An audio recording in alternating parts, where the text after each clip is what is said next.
Today I have the guy that I read about when I was still in high school. This man did extraordinary things at a very tender age. Mr. Shezi. Thank you for having me, my brother. Away. Okay, this is the Legends Chronicles, Mr. Shezi. There's a kid at home who watches you, who has learned about you, who wishes to one day get to your level. Tell him what it takes, or her what it takes. Are you big? Sure. That's a lot to ask, but I think for me, one thing I've learned over the years is to never wanna duplicate what someone else has done. You know, we all have our own different purpose. There's a reason why we all exist.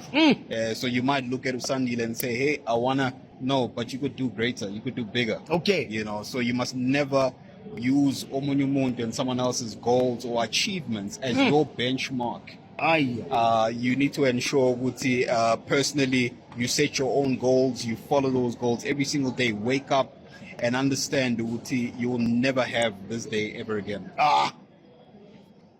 You will never have this day ever again. It's a yes from me.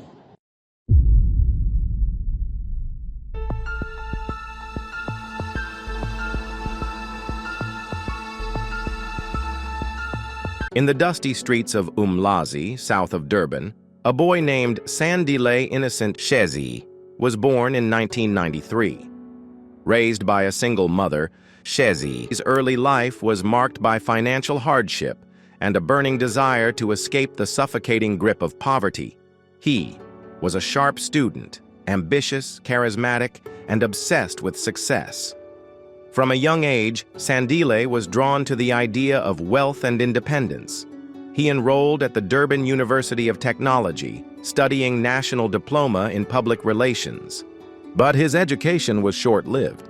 In a move that would become infamous, Shezi dropped out of university and took his entire tuition fee, reportedly 70,000 rand, and threw it into the foreign exchange market. Against all odds, or so he claimed, the gamble paid off. By the age of 23, Sandile Shezi was calling himself South Africa's youngest self-made millionaire.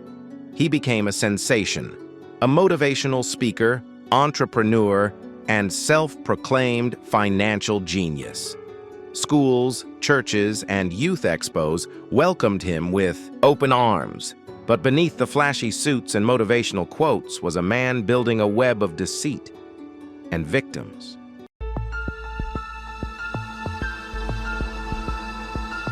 In 2014, Shezi founded Global Forex Institute, GFI, a company that claimed to teach South Africans how to trade Forex and escape poverty. He marketed himself as a rags-to-riches success story and preached economic freedom through self-education. Thousands of young people, many from townships and rural areas, flocked to his seminars. Some paid 1,000 rand, others paid 10,000 rand or more. They believed in the dream. Sandile had made it, and they could too. But GFI was no ordinary educational platform. Critics began to describe it as a cleverly disguised Ponzi scheme. There were no real trading strategies, no licensed financial advice, and for many, no returns. Behind the scenes, Shezi was leveraging his fame to reel in bigger fish, wealthy professionals, pastors, and community leaders who invested hundreds of thousands, often at the promise of guaranteed returns. But like many high-return schemes, it eventually collapsed.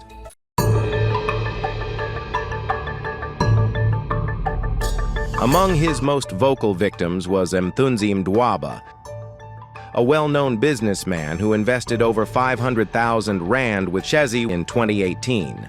Mdwaba later told reporters, "He's a con artist. He promised returns, but when I tried to withdraw, he vanished." Mdwaba wasn't alone.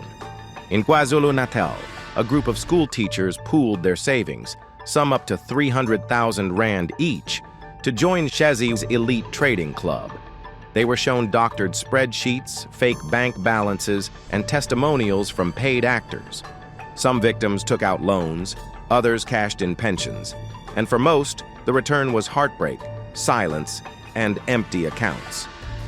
Shezi began dodging calls, skipping meetings, and closing offices. By 2020, lawsuits were piling up, and the facade was crumbling.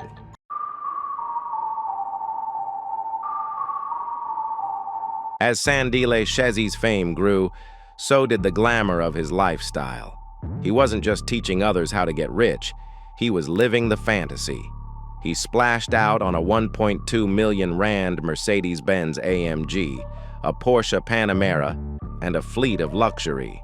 Vehicles that included Range Rovers, Audi R8s, and even a custom matte black Lamborghini Gallardo, often wrapped with his company's branding to showcase success.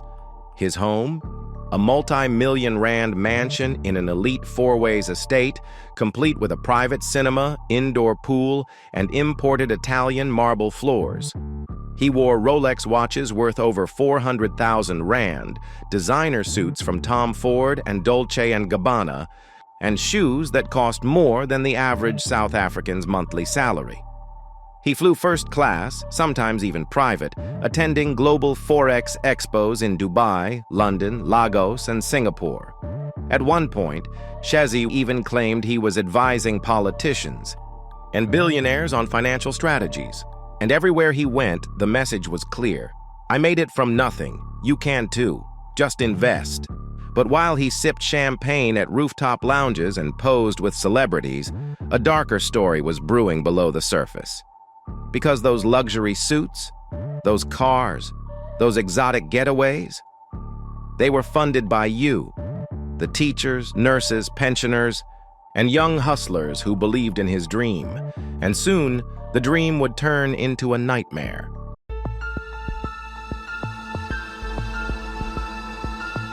In a bizarre twist, Sandile Shezi announced his candidacy for the 2024 South African presidential elections. Yes, he wasn't hiding, he was running. Through his political movement, Vukani Ma Africa, Shezi promised economic reform, free education, and cryptocurrency-powered development. He partnered with Mpo Dagada, another controversial entrepreneur, to launch a new party called Arise South Africa. But while Shezi was building political dreams, the Hawks were building a case.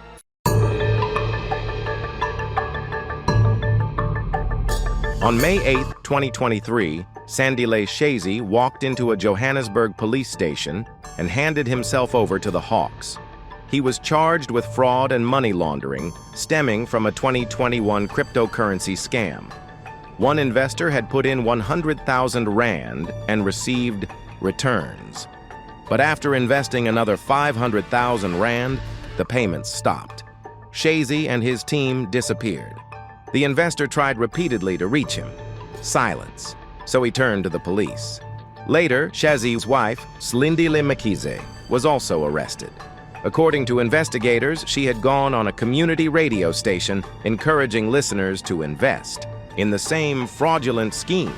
She was granted 5,000 rand bail, Sandile 20,000 rand.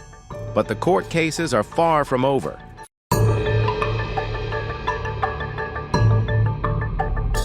Today, Sandile Shezi walks a tightrope.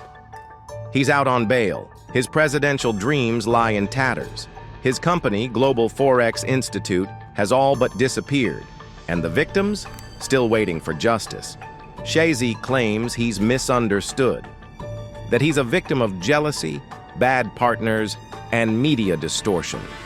But the evidence paints a different story, a man who weaponized hope and left a trail of broken families, empty bank accounts, and shattered trust. Is Sandile Shezi a misunderstood genius who got in over his head, or is he one of South Africa's most dangerous financial con men, still smiling behind designer shades? The courts will decide, but for now, his victims live with the scars. This was the story of Sandile Shezi, a boy from Umlazi who chased dreams, sold hope, and maybe, just maybe, built an empire on lies.